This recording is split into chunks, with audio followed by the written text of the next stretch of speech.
E aí, pessoal, teorias. Então, hoje a gente vai começar a falar sobre a Guerra Fria, né? Vamos tentar entender esse período de uma forma mais geral, assim, né? Os principais elementos, principais questões aí que surgem desse período aí que vai da década de 40, né, até a década de 90. E também discutir as questões que estão relacionadas, né, direta ou indiretamente à Guerra Fria, tá bom? Então, façam a leitura lá do tema, anotem, né, façam anotações, tem muita informação, tem muita coisa para se comentar. E as dúvidas que surgirem, vocês mandem para mim lá no Google Class que eu vou responder assim que possível. E aí nós vamos discutir, dialogando, comentando, tá bom? Então vamos lá, para a gente poder começar a nossa discussão. Pessoal, a Guerra Fria, né, de maneira geral, definindo, né, o que é a Guerra Fria. A Guerra Fria, basicamente, pode ser definida como a disputa, né, política ideológica que ocorreu, né, entre a União Soviética e os Estados Unidos entre 1945 até mais ou menos 1990, 91, né, quando se tem a dissolução da União Soviética. E é um conflito marcado, como eu falei, né, por uma disputa política ideológica, né, onde você não vai ter um conflito armado direto, né, entre essas duas potências. Durante a Guerra Fria existiram alguns conflitos, a Guerra da Coreia, a Guerra do Vietnã, são conflitos que ocorrem durante esse período, né, que estão indiretamente ligadas, né, ao contexto de disputa ideológica, mas no qual não vai haver, vamos dizer assim, não, tanto os Estados Unidos como a União Soviética, elas participam de forma indireta, né, auxiliando esses países, mas não houve uma declaração oficial de guerra entre Estados Unidos e União Soviética durante o período da Guerra Fria. Por isso que é chamado de Guerra Fria, né, que foi uma disputa, um conflito, uma tensão crescente, mas não houve o embate propriamente dito fisicamente, tá? Então, a definição mais ou menos é essa. E aí, como é que a gente pode pensar esse período da Guerra Fria? E aí é importante a gente não perder de vista, né, que a Guerra Fria ela é um processo que decorre, né, no contexto do pós-guerra, né? Lembra lá a Segunda Guerra Mundial, ela termina em 1945 com a derrota do eixo, né, a derrota dos países do eixo, a Alemanha, a Itália e o Japão, né, praticamente completamente destruídos. E então as nações aliadas, né, aí representadas principalmente pelos Estados Unidos, pela Inglaterra, pela França e pela União Soviética, se reúnem, né, em uma série de conferências, a Conferência de Alta, a Conferência de Potsdam, né, são algumas das conferências que vão definir os rumos da Europa e de certa forma do mundo após a Segunda Guerra Mundial, né? Claro que nessas conferências também, né, vai se definir o destino, principalmente da Alemanha, considerada aí a grande causadora da guerra, e dentro das negociações, né, as tensões já começavam a se delinear. É importante destacar que a Alemanha, a União Soviética e os Estados Unidos, né, se aliaram na luta contra o nazifascismo, mas com a queda do fascismo, com a queda do nazifascismo, né, essa aliança ela rapidamente se desfez e rapidamente o que havia unido esses dois, na verdade, se demonstrava agora uma oposição bastante intensa de uma nação contra a outra. Então, o próprio Eric Hobsbawm, né, ele traz isso muito, muito claro lá no Era dos Extremos, né, quando ele diz que o que uniu isso aí foi nada mais do que um inimigo comum, né? No caso aí o nazismo era o inimigo comum que uniu dois polos completamente antagônicos, né? A União Soviética e os Estados Unidos, numa mesa, né, para definir acordos e tudo mais, mas que com o fim desse inimigo comum as tensões voltavam a se aprofundar. Tá? Outra coisa importante de se saber, pessoal, é que não existe vamos dizer assim, um marco do início da Guerra Fria, né? É uma coisa assim um tanto quanto incerta. Considera-se que é o pós Segunda Guerra Mundial, então a partir de 1945 já se pode falar de uma Guerra Fria.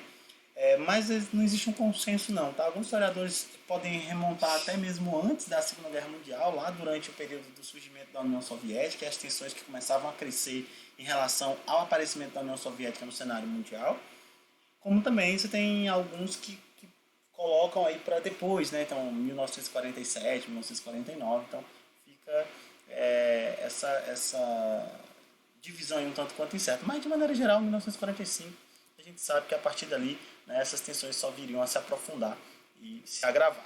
Então, por essas conferências, né, de Yalta e de Potsdam, a Alemanha ela passava a ser dividida, né, em 4 zonas de influência. Né? Já tinha falado disso aí quando a gente falou sobre a Segunda Guerra Mundial. Então, uma zona administrada pela União Soviética, uma zona administrada pelos Estados Unidos, uma pela Inglaterra e uma pela França. Isso na Alemanha como um todo. Tá? E em Berlim, né, que era a capital, você vai ter também essa divisão. Tá? A divisão de Berlim entre as zonas de ocupação soviética, zona de ocupação estadunidense, inglesa e francesa. Então, isso aqui é uma coisa que ocorre, né, nesse pós-guerra e que vai ser muito importante porque vai colocar ali, né, fisicamente materializado, né, essa disputa dos blocos, né, ideológicos antagônicos aí, no caso, lá na cidade de Berlim, principalmente, né, o Muro de Berlim ele caracterizou muito bem essa divisão. A Europa, pessoal, ela estava destruída pela guerra. Né? A gente viu que a guerra ela causou uma destruição gigantesca, né? Inimaginável até então. A destruição material, né? Cidades completamente devastadas, completamente. A gente vai ter uma destruição da própria economia europeia, né? Que também está ligada a essa destruição material das cidades. Também a gente vai ter um número gigantesco de mortos, né? A Segunda Guerra Mundial contabiliza aproximadamente 50 milhões de pessoas mortas, né, durante o processo. Então é um número realmente muito expressivo que vai paralisar e vai afetar gravemente as economias da Europa e, claro, principalmente a dos países derrotados na guerra. Né? Então, Itália, Alemanha e tal, sentiram realmente muito forte esse impacto da guerra. Né?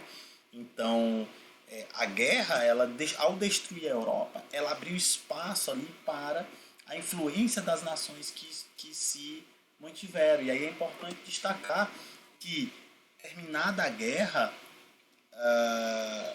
surgem aí as hegemonias, né? A preponderância de algumas nações. Né? Então, no caso aqui, os Estados Unidos é uma nação que sai da guerra com a sua hegemonia muito fortalecida. Por quê?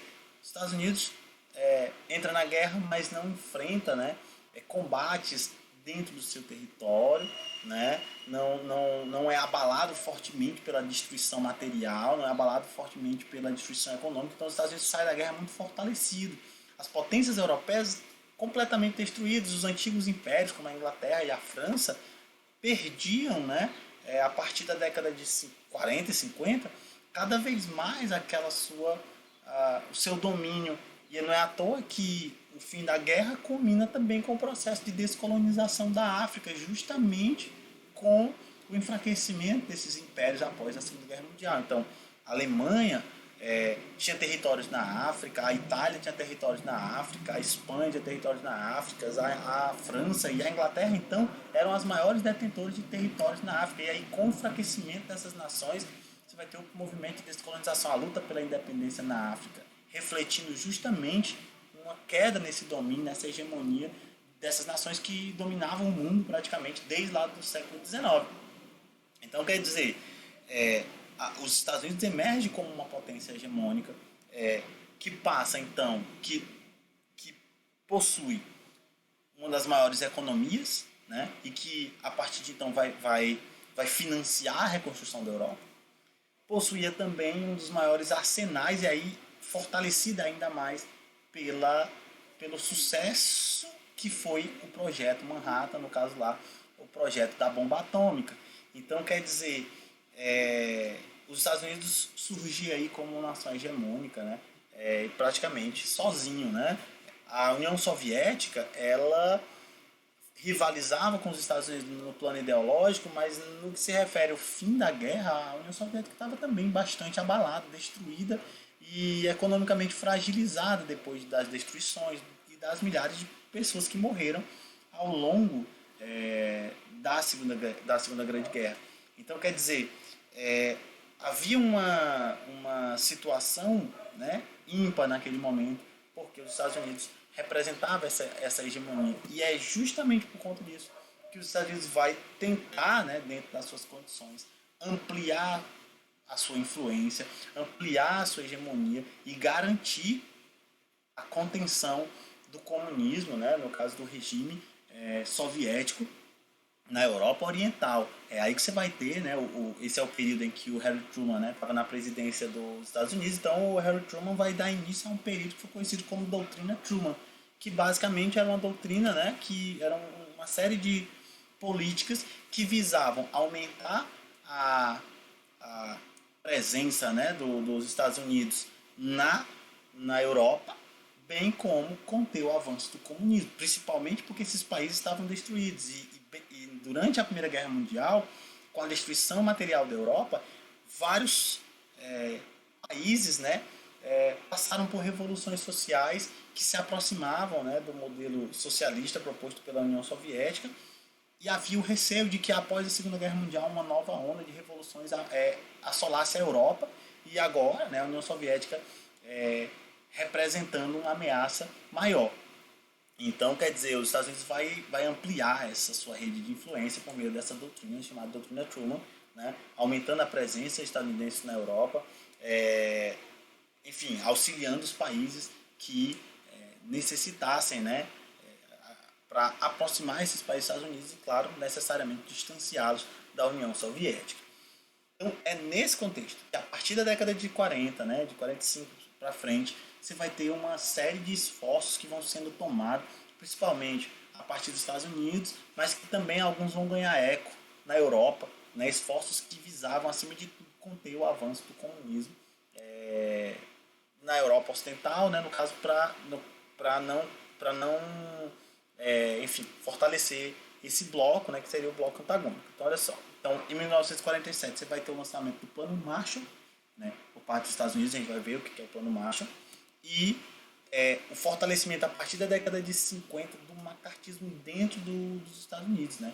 Então, quer dizer, o macartismo basicamente foi um período aí de perseguição, né? Recebe o nome do senador lá, o Joseph McCarthy, né? E ele vai justamente, vamos dizer assim, promover uma caça às bruxas, né? A caça aos comunistas, na verdade. Então você vai ter uma perseguição bastante intensa aos comunistas e socialistas, ou mesmo liberais que fossem contrários às políticas estadunidenses. Então quem era crítico, né, às políticas estadunidenses poderia ser perseguido, né? Então eram interrogados, eram demitidos dos seus empregos, eram impedidos de assumir determinados cargos. Então havia uma perseguição bastante intensa ao comunismo, no caso dos Estados Unidos, aí entre a década de 50 e 60. Então veja como se aprofundava um forte sentimento anticomunista, principalmente vindo dos Estados Unidos, né, mas que vai, como falei, ganhar eco lá na Europa. Então aqui, ó, só trouxe aqui algumas imagens da Europa após a Segunda Guerra Mundial. Né? Então você tem aqui cidades completamente varridas pela destruição material. Né? Olha só, então aqui cidades inteiras, aqui é Berlim, se não me engano, depois de bombardeada. Né? Então quer dizer, tem cidades que foram completamente devastadas pela guerra. Então, para essas nações era necessário ajuda financeira. E é nesse ponto que os Estados Unidos vão se tornar aí o elemento central, né, hegemônico do pós-guerra. Né, porque quem vai prover esse auxílio financeiro vai ser os Estados Unidos. Aqui, o Winston Churchill, né, o Harry Truman e o Stalin, né, durante a conferência de Potsdam, né, fazendo os acordos lá que levariam, né, à divisão da Alemanha nas 4 zonas de ocupação. Então, aí, os 3 na verdade. Né? Então, olha só. Olha como é que ficava dividida a Alemanha, pessoal. Então, a gente tinha Isso aqui é a Alemanha, tá? Então essa parte colorida aqui inteira aqui é a Alemanha. Então a gente tem essa parte vermelha aqui é a zona soviética, né? Aqui, ó, a zona britânica, né? Que é a região aqui verde. Essa região aqui laranja um pouco mais escuro, né? Dos Estados Unidos, e essa região aqui laranjinha claro, amarelinho era da França. Então, posteriormente, né? A gente vai ver que essas três zonas elas vão se unir, dando origem à chamada República Federal Alemã, né? Que vai unificar a região ocupada pelos estadunidenses, a francesa e a inglesa, formando uma república, né? Enfim, no molde capitalista, né? Com o objetivo de fortalecer essa zona aqui de influência desses países. E desse lado aqui, que é o lado soviético, surge a RDA, República Democrática Alemã, né? E aí a mesma coisa mais ou menos vai acontecer em Berlim, onde você vai ter também a unificação das zonas de ocupação ocidental, vamos dizer assim, e a divisão da Berlim Oriental, no caso ocupada pelos soviéticos. Tá? Então, tá aí.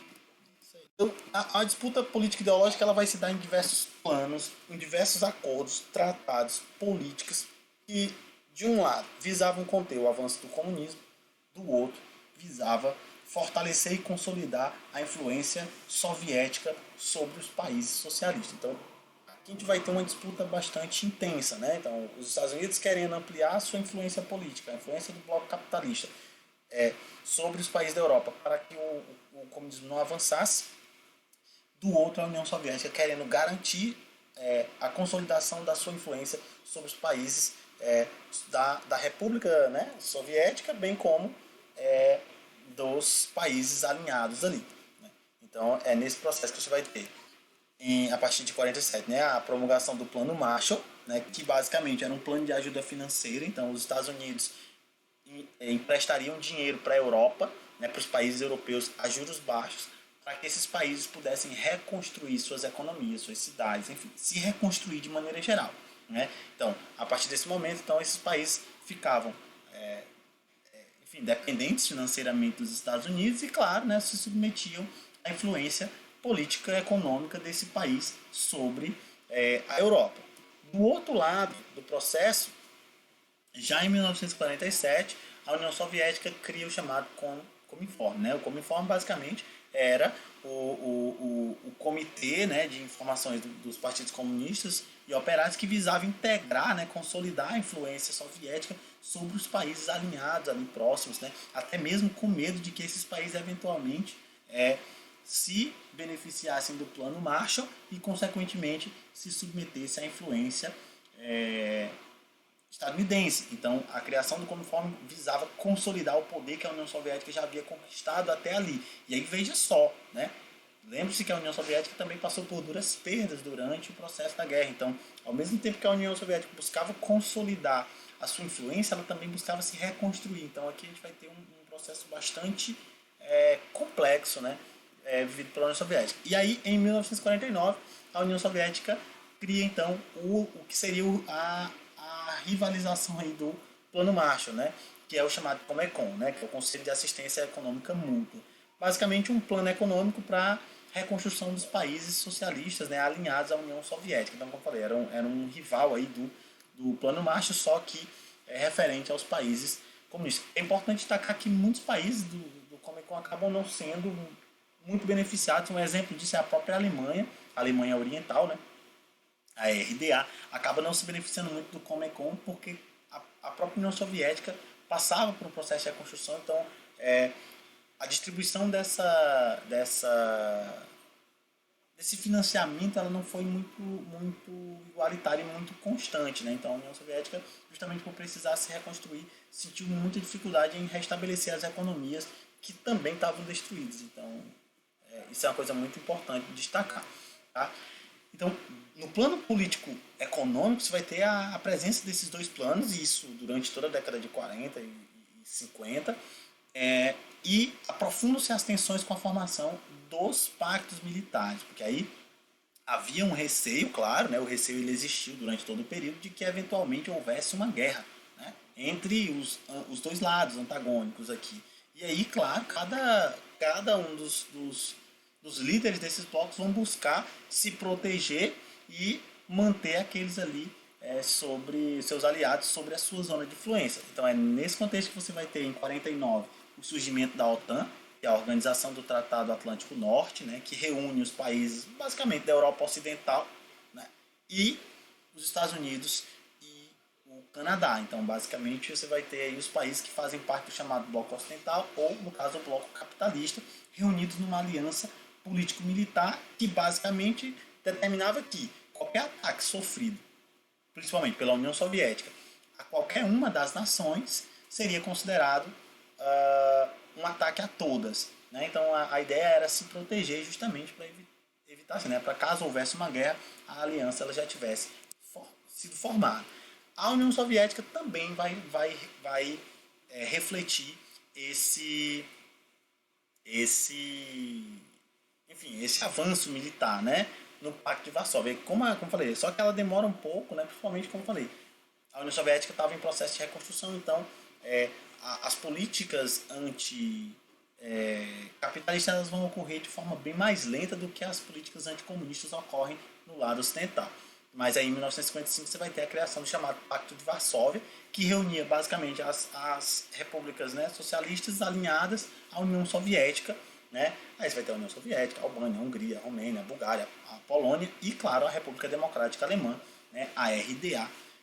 Então, quer dizer, você vai ter os países alinhados à União Soviética. Então, você vai ter, novamente, uma pressão crescente de ambos os lados. Né? Então, você vê que havia uma tensão, né? Por isso que é dito de Guerra Fria. Né? Havia uma tensão que anunciava uma guerra iminente, mas essa guerra, de fato, ela não chega a ocorrer. Em 1961, dentro ainda dessa política, né, de divisão, né, do mundo, como eu falei, o surgimento da RFA, a unificação das zonas de influência capitalista, vão levar, né, a essa divisão. E aí, em 1961, você vai ter a criação do Muro de Berlim. Porque aí em Berlim acontece a mesma coisa. Né? As zonas de influência se unem, formando a chamada Berlim Ocidental, e a zona oriental ficou conhecida como Berlim Oriental.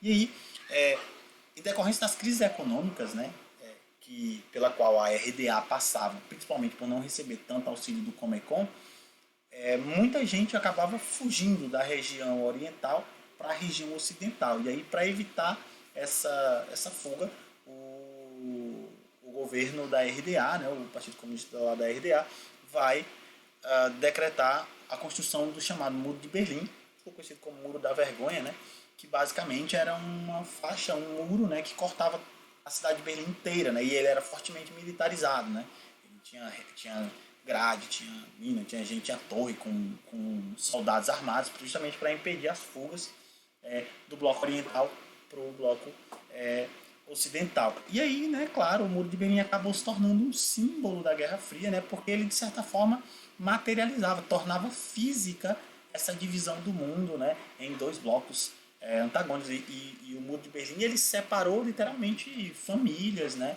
já que uma parte morava num bairro de Berlim e o outro morava no outro, então um ficava dentro da região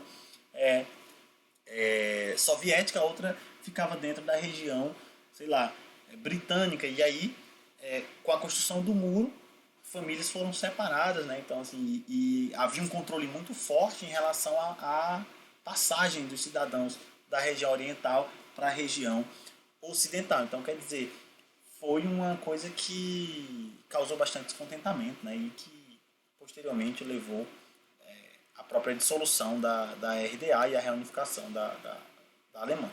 Então tá aqui, ó, imagens do Muro de Berlim, né?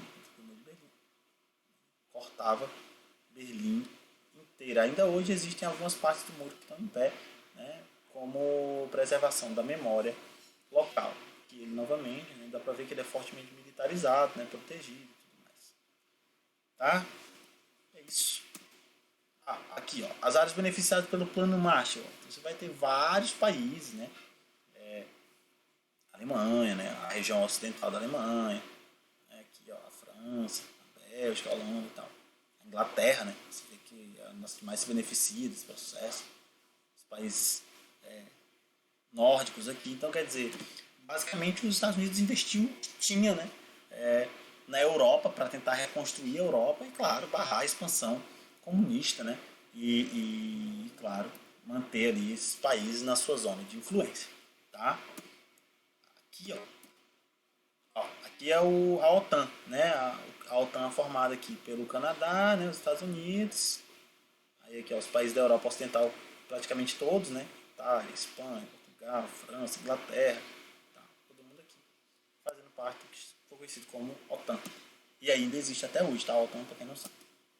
E aqui a gente tem o Bloco Soviético, né? No caso aqui o Tratado de Varsóvia, né? O Pacto de Varsóvia, que reunia a União Soviética, a Polônia, a Eslováquia, a Hungria, a Bulgária, a Romênia, tá? Essa galera aqui, e a RDA aqui, né?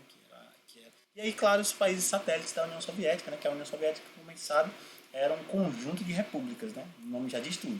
União das Repúblicas Socialistas Soviéticas. Então, eram várias repúblicas que se juntavam nessa união, nessa confederação, que era a União Soviética, e aí também faziam parte do chamado Pacto de Varsóvia, tá?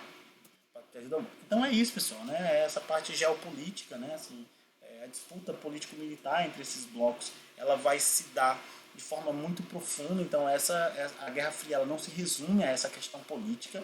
Essa é uma questão muito importante, mas a gente vai ver que a Guerra Fria ela vai aparecer na corrida armamentista, na corrida tecnológica, na corrida espacial, no cinema, na propaganda, enfim, em diversos setores, né? E a influência da Guerra Fria ela vai aparecer até mesmo de forma indireta em diversos países, né? Por exemplo, a gente vai ter o financiamento estadunidense de uma série de ditaduras militares na região da América Latina, que faz parte desse contexto de Guerra Fria e que faz parte de um esforço estadunidense de evitar a chegada do comunismo na América, né?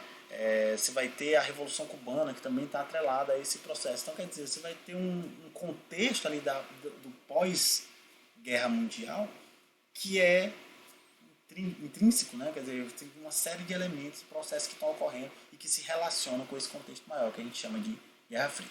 Tá bom? Então, façam a leitura, anotem as questões aí, as dúvidas e mandem para mim que eu vou responder o quanto antes. Tá bom? Então, muito obrigado e até a próxima.